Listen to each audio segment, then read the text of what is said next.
గత 2 రోజుల నుంచి చూస్తున్నాం. ఎప్పుడైతే అసెంబ్లీ సమావేశాలు 29వ తేదీ నుంచి ప్రారంభమవుతున్నాయి అనగానే టాపిక్ అంతా కూడా కేసీఆర్ వైపు, తెలంగాణ తొలి ముఖ్యమంత్రి కేసీఆర్ వైపే మీడియా అటెన్షన్ మొత్తం కూడా గ్రాప్ అయింది.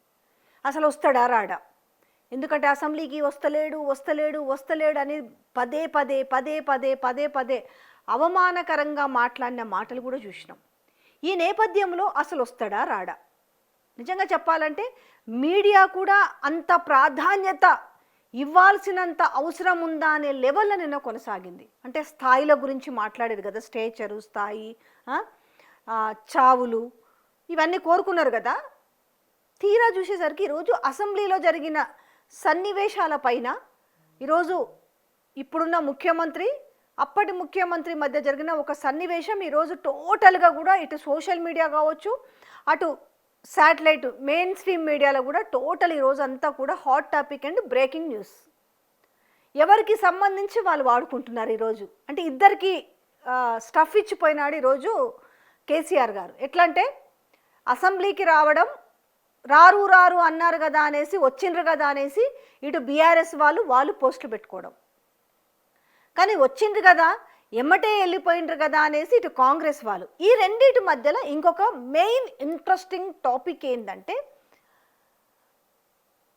కేసీఆర్ గారి దగ్గరకు వచ్చి ముఖ్యమంత్రి రేవంత్ రెడ్డి ఆయన నమస్కారం పెట్టి షేక్ హ్యాండ్ ఇచ్చి ఆయన ఆరోగ్యం గురించి వాకప్ చేశాడు అనేది మొత్తం మనం బ్రేకింగ్లో చూస్తున్నాం, ఈరోజు సోషల్ మీడియాలో కూడా చూస్తున్నాం. దీంట్లో అంత ఆసక్తికరమైన సన్నివేశం ఎందుకుంది అనేది, ఎందుకు నడుస్తుంది ఇంత హాట్ టాపిక్ అంటే, మొన్న ఆయన ఒక పబ్లిక్ మీటింగ్లో మాట్లాడిన మాటలు, అంటే టోటల్గా ఒక వ్యక్తి గురించి దిగజార్చి మాట్లాడిన మాటలు చూసిన తర్వాత ఈరోజు అసెంబ్లీకి వస్తున్న నేపథ్యంలో పొద్దున్నుంచి కూడా చూసినాం, విజువల్స్లో చూస్తున్నాం. నందినగర్ నివాసం నుంచి మొదలు పెడితే, దిష్టి తీసే కార్యక్రమాల నుంచి మొదలు పెడితే ఇక్కడ అసెంబ్లీకి వచ్చేంత వరకు ఎక్కడ కూడా మినిట్ టు మినిట్ కవరేజ్ చూసినాం. ఈ నేపథ్యంలో ఏం జరగబోతుంది అసెంబ్లీలో అనేది అందరికీ కూడా ఈరోజు ఆసక్తికరంగా ఉంది. ఎందుకుంటుంది చెప్పండి? అంత మామూలుగా అయితే ఉండదు కదా. ఏముంటుంది? మాజీ ముఖ్యమంత్రి యాక్చువల్గా బాగా ఆసక్తికరమైన సన్నివేశాలు ఉండాలి, మీడియా కూడా మినిట్ టు మినిట్ కవరేజ్ ఇవ్వాలంటే ఇప్పుడున్న ముఖ్యమంత్రికి ఇవ్వాలి. కానీ ఈరోజు తెలంగాణ తొలి ముఖ్యమంత్రి కేసీఆర్కి అంత ప్రాధాన్యత దక్కింది అని అంటే దేనికి అనుకుంటున్నారు చెప్పండి? ఆయన చేసిన మంచి పనులు, ఆయన మాట్లాడిన మాటలు. ఎందుకంటే గతంలో ఉద్యమ సమయం నుంచి మొదలు పెట్టుకుంటే, అధికారంలోకి వచ్చిన దగ్గర నుంచి మొదలు పెడితే, అధికారం కోల్పోయిన తర్వాత కూడా మీడియా ముందుకు వస్తుండన్నా, ప్రజల ముందుకు వస్తుండన్నా అందరికీ ఒక ఆసక్తి. ఆయన ఏం మాట్లాడతాడు, మాట్లాడితే వినాలి, ఎలాంటి చిన్న చిన్న ఆయన చెలక్తులు కూడా విసురుతుంటాడు. సో ఆయన ఒక మాట అగ్రెసివ్గా మాట్లాడినా కూడా ఏంటో ఆ పలికే భావంలో, అంటే మరి ఆ ఏమంటారు, ఆ బాడీ లాంగ్వేజ్లో కావచ్చు, లేదనంటే ఆ స్లాంగ్లో కావచ్చు, చాలా వినసొంపుగానైతే అనిపించేదని చాలామంది మాట్లాడుతుంటారు. సో ఇలాంటి నేపథ్యంలో ఈరోజు అసెంబ్లీకి వస్తే ఎలాంటి సన్నివేశం చోటు చేసుకుంటుంది? ఎందుకంటే అసెంబ్లీకి వస్తలేడు, వస్తే మా ప్రతాపం చూపిస్తామన్న నేపథ్యంలో నుంచి ఈరోజు ఏదో జరగబోతుందని చాలా ఆసక్తిగా గమనించారు. రావడం, ముఖ్యమంత్రి రేవంత్ రెడ్డి వెళ్ళి ఆయనకు నమస్కారం చేసి, అంటే ఈయన ఉన్న ఇక్కడ కూర్చున్న కేసీఆర్ గారు కూర్చున్న ప్లేస్ దగ్గరికి వచ్చి ఆయన వినయంగా నమస్కారం చేసి షేక్ హ్యాండ్ ఇచ్చి మీ ఆరోగ్యం ఎలా ఉంది అని అడిగినందుకు ఈరోజు సోషల్ మీడియా చూసిరా మా రేవంత్ రెడ్డి ఎంత వినయంగా వచ్చి ఎంత మర్యాద ఇస్తాడో, మర్యాద తెలిసిన వ్యక్తి సీఎం రేవంత్ రెడ్డి అన్నారు. కానీ నిజంగా ఈరోజు జరిగిన పరిణామం మంచిదే. కాకపోతే ఇంట్లో ఎవరిని తగ్గించుకోవద్దు, ఎవరిని హైప్ చేయొద్దు అనే విధంగా అనిపించలేదా? ఎస్, ఆయన వయసుకు గౌరవం ఉంది. లేకపోతే గతంలో ఆయన 2 సార్లు ముఖ్యమంత్రిగా చేసిండ్రు, ఎంపీగా చేసిండ్రు. తెలంగాణ తెచ్చిన దాంట్లో మొదటి స్థానంలో నిల్చున్న వ్యక్తి. తెలంగాణ 14 ముందు ఉన్న జీవితాలు ఎట్లా ఉండే, తెలంగాణ 14 తర్వాత ఎట్లా ఉండే అనే అంశాలు అన్నీ చూస్తారు కదా. ఏదున్నా కూడా నేను స్థాయి అనే మాటని ఈరోజు నేను గతంలో కూడా చెప్పిన, స్థాయి అంటే మనం వేసుకునే బట్టలో, లేకపోతే మనం వేసుకునే చెప్పులో, మనం పెట్టుకున్న వాచో, మనం వాడే కార్లు కాదు.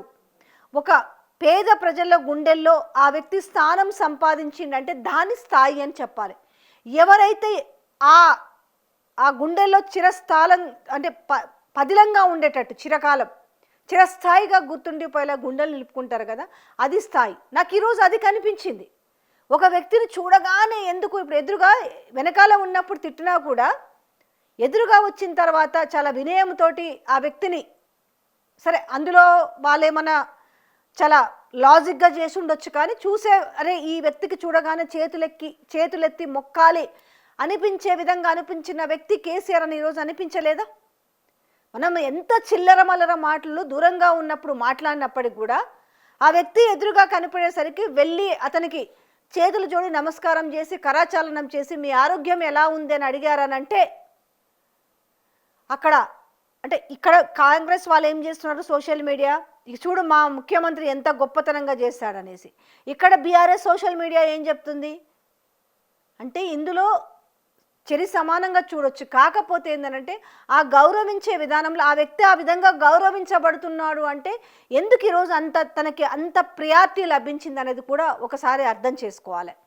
ఈరోజు ఎందుకు గత 2-3 రోజుల నుంచి మీడియా మొత్తం ఒక గ్రాప్ చేసిరు, ఎందుకు వస్తున్నాడు, వస్తే ఏం మాట్లాడతాడు, అసెంబ్లీలో ఏం జరగబోదు. నిజంగా ఈరోజు ఏముండదు, ఈరోజు ఏమో నీళ్ళ మీద చర్చ లేదు, లేకపోతే ఇంకోటి లేదు. ఆయన అసెంబ్లీకి వచ్చిండు, జాతీయ గీతం అయిపోగానే, ఎందుకంటే కాసేపటికే దాన్ని వాయిదా కూడా వేయడం జరిగింది. ఈ సంవత్సరం కాదు వచ్చే సంవత్సరం మీన్స్ అని అంటే జనవరి 2వ తేదీ నుంచి మళ్ళీ తిరిగి అసెంబ్లీ సమావేశాలు ప్రారంభమవుతాయి. పెద్దగా ఈరోజు చర్చలు, ప్రశ్నోత్తరాలు, మాటకి మాట సమాధానాలు కూడా ఏమీ లేవు కదా.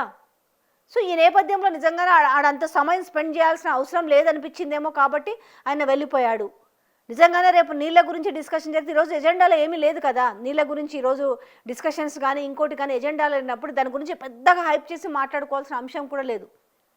రెండోది ఏంటంటే అసెంబ్లీకి వస్తలేడు అని అంటే నేను చెప్తున్నా, ఒకసారి నిజంగానే అంటే అక్కడ ఒక గౌరవం ఉన్న వ్యక్తిని మనం ఎట్లయినా సరే మన ఒక సాటిస్ఫాక్షన్ కోసమో లేదంటే మన సైకిజం కోసమో మనం ఆ వ్యక్తిని ఎట్లయినా అవమానపరచాలనుకునే ఉద్దేశం ఉందని ఎదుటి వ్యక్తి గ్రహించినప్పుడు, ఎందుకంటే తెలంగాణ ప్రజలే గ్రహించిన నేపథ్యం కనిపిస్తుంది కదా.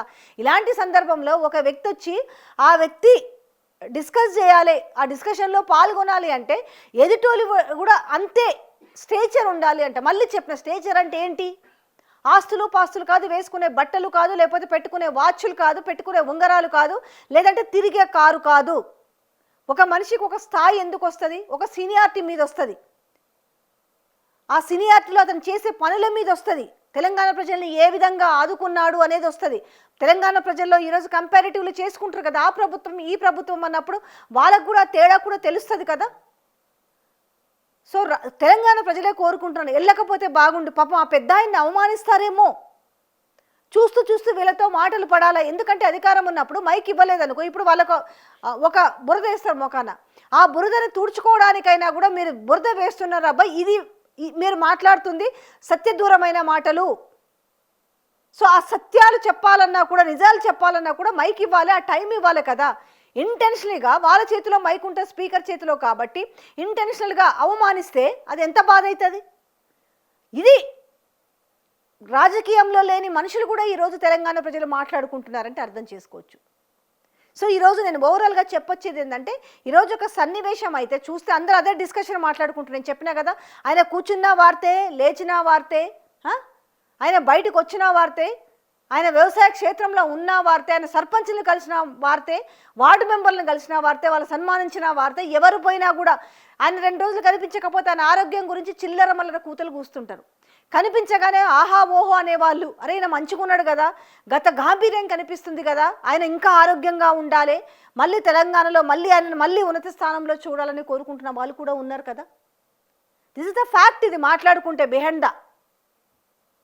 సో ఓవరాల్గా ఆ అసెంబ్లీ గురించి, అసెంబ్లీలో జరిగిన సన్నివేశాల గురించి నేను చెప్పిన విషయాల్లో మీరు కామెంట్ రూపంలో ఏం తెలియజేస్తారో తెలియజేయండి. నేను మాట్లాడిన మాటలు కనుక ఖచ్చితంగా సబ్జెక్టు రీచ్ కావాలంటే సబ్స్క్రైబ్ చేసుకోండి, అలాగే లైక్ చేయండి, షేర్ చేయండి. Thank you.